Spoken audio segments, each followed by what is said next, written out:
اعوذ باللہ من الشیطان الرجیم بسم اللہ الرحمن الرحیم شہر رمضان الذی انزل فیہ القرآن ھدی للناس وبینات من الھدی والفرقان فمن شہد منکم الشہر فلیصم ومن کان مریضا او علی سفر فعدۃ من ایام اخر یرید اللہ بکم اليسر ولا یرید بکم العسر ولتکملوا العدۃ ولتکبروا اللہ علی ما ھداکم ولعلکم تشکرون۔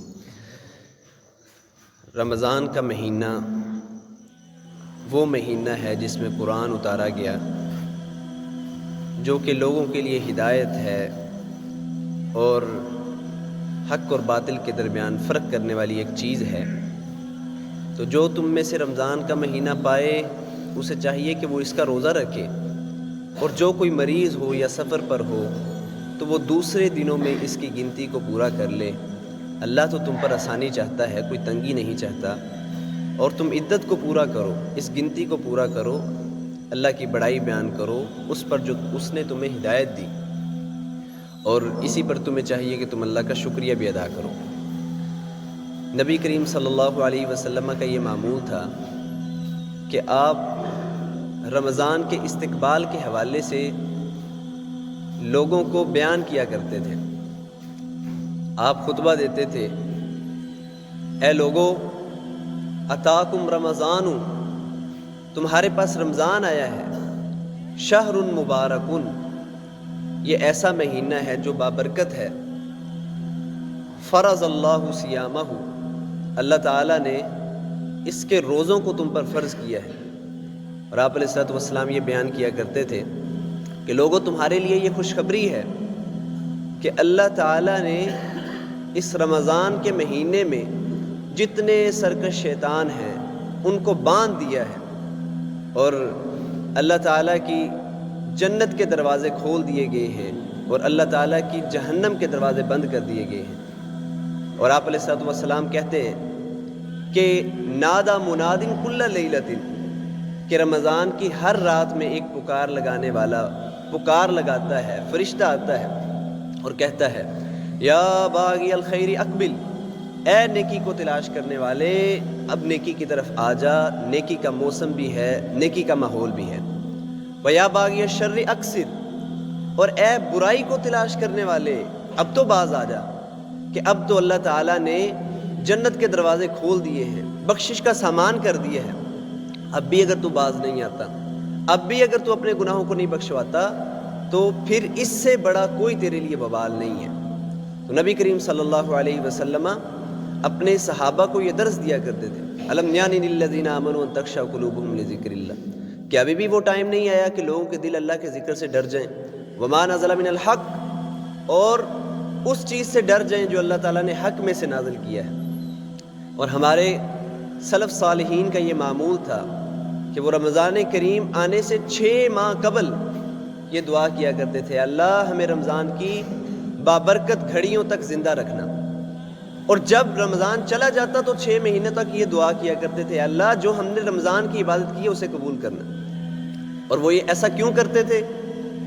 سیدنا طلحہ بن عبید اللہ رضی اللہ تعالیٰ عنہ کہتے ہیں کہ میں ایک رات سویا، مجھے خواب آیا، اور میں نے اس خواب میں 2 صحابہ کو دیکھا، اور یہ 2 صحابہ اکٹھے مسلمان ہوئے تھے، اسلام کا زمانہ ایک ہے، ان میں سے ایک صحابی عبادت میں بہت آگے تھا، اور دوسرا جو تھا کچھ سست تھا، صرف فرائض ادا کیا کرتا تھا، اور جنگ میں گئے تو ان میں سے وہ جو عبادت میں زیادہ تھا شہید بھی ہو گیا، اور دوسرا 1 سال بعد فوت ہوا، اپنی طبی موت فوت ہوا۔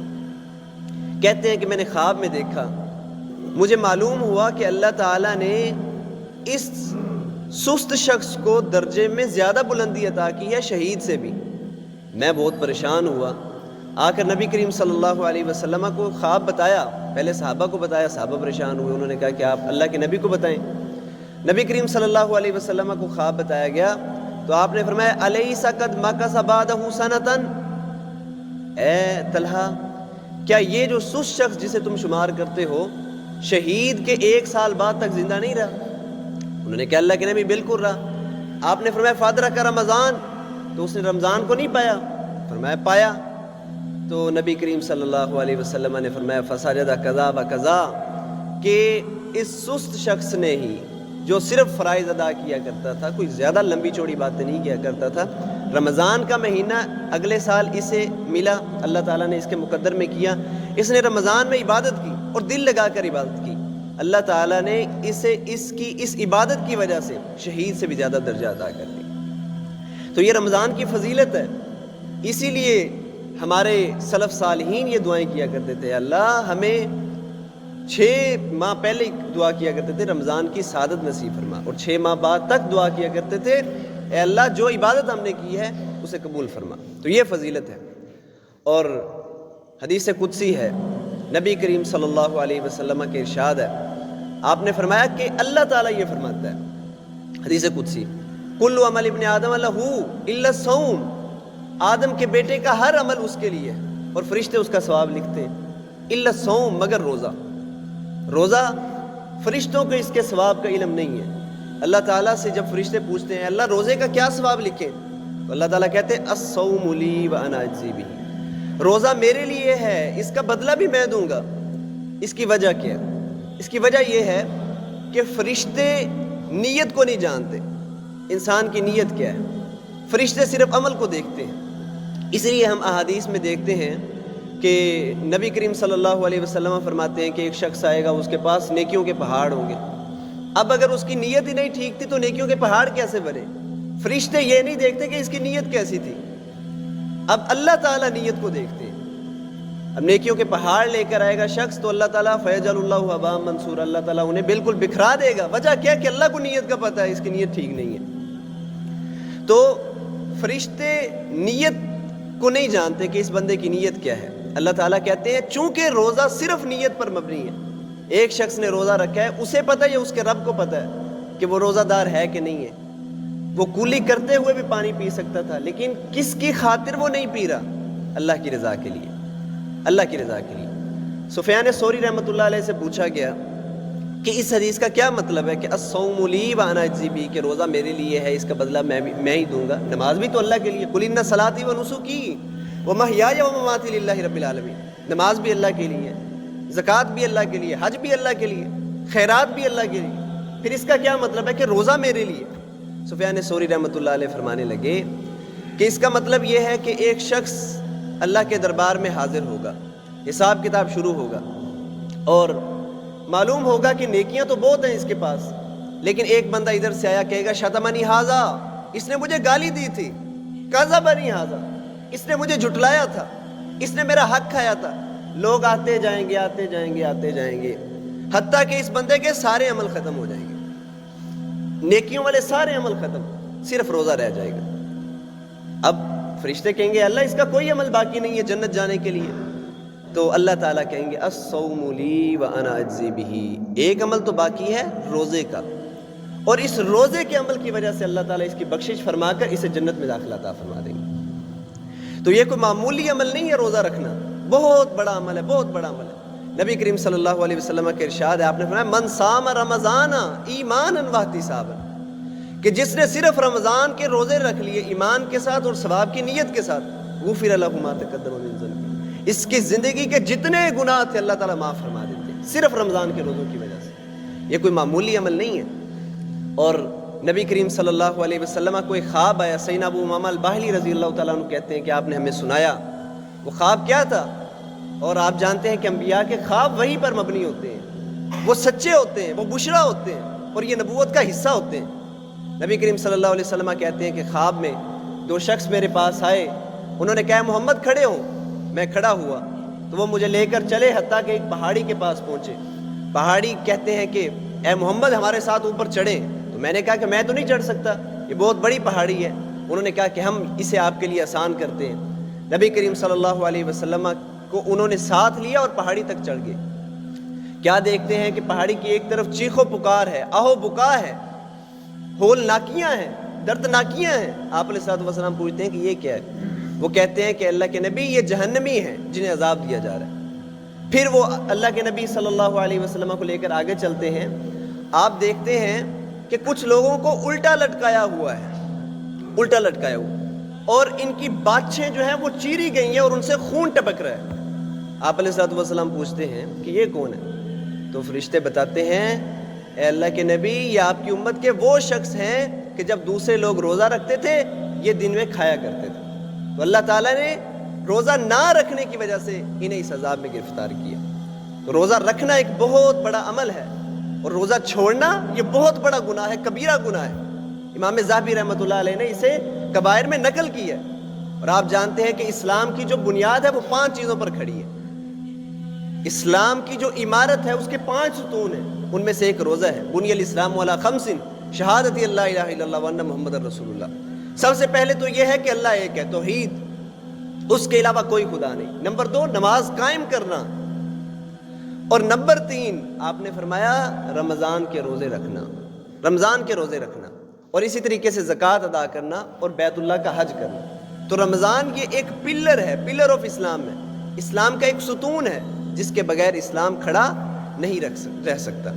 اور آپ علیہ الصلوۃ والسلام نے فرمایا لخلوف فم الصائم اطیب عند اللہ من ریح المسک، کہ روزہ اللہ کو اتنا اچھا لگتا ہے، اتنا اچھا لگتا ہے کہ روزے کی وجہ سے ایک روزہ دار اس کا معدہ خالی رہنے کی وجہ سے جو بدبو پیدا ہوتی ہے اس کے چہرے میں، اللہ تعالیٰ کو یہ بدبو اتنی اچھی لگتی ہے، اتنی اچھی لگتی ہے کہ جتنی کستوری بھی اچھی نہیں لگتی۔ تو یہ ایک روزے دار کی فضیلت ہے، روزے دار کا مقام ہے۔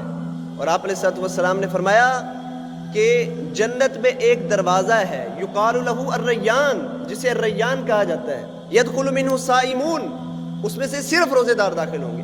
اور آپ نے فرمایا جب وہ داخل ہو جائیں گے لم يدخل منہ احد غیرہ، ان میں سے روزے داروں کے علاوہ کوئی داخل نہیں ہو سکتا۔ تو آپ علیہ الصلوۃ والسلام نے فرمایا کہ روزہ اور قرآن یہ دونوں سفارش کریں گے، روزہ اور قرآن دونوں اللہ کے ہاں سفارش کریں گے۔